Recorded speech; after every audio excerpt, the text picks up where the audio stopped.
Hey, what's up guys, Keaton here. So WWDC is right around the corner, and if you didn't know what that meant, it means the Worldwide Developers Conference, and it's kind of that big conference that kind of sets the tone for what we're gonna see from Apple throughout the rest of the year and even into 2016. So it happens on June 8th, and here's some of the stuff that we can expect. So one thing that we're definitely gonna see is iOS 9. So this is kind of make or break for Apple at this point, because a few other things that we're going to talk about in this video are kind of coming up because Apple is facing some tough competitors.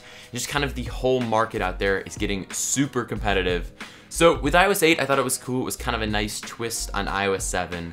But with iOS 9, I'm really expecting something big, something that just tells me I'm using an iPhone, I can expect to buy the iPhone in the fall, I'll be excited.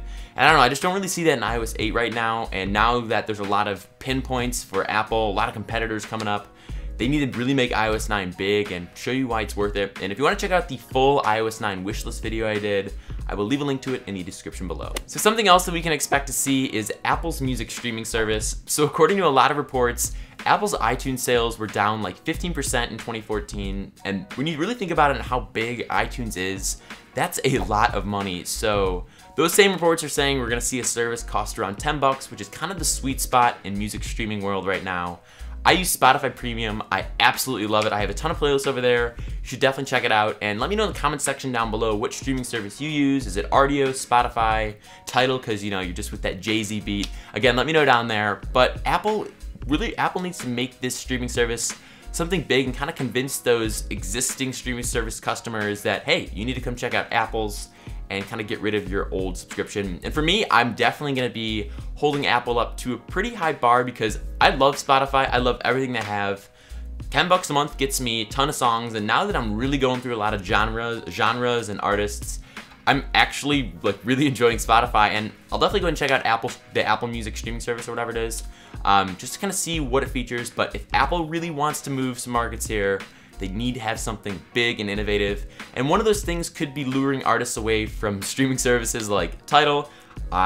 It seems that Drake backed off the Tidal deal with like 2 days to go. So Drake, I enjoy your music, just I didn't enjoy your last mixtape. So if you're really killing it on this Apple Music streaming service, I think I'll be sold. So one other thing that I'm super excited to see is this kind of revamped Apple TV. So I'm pretty sure you guys have seen this before, but it's like this little black box that has an Apple logo on it, comes with that little silver remote, and it's kind of that media hub that you can put under your TV. You get Netflix, some YouTube, some of those passes if you want like NHL or NBA.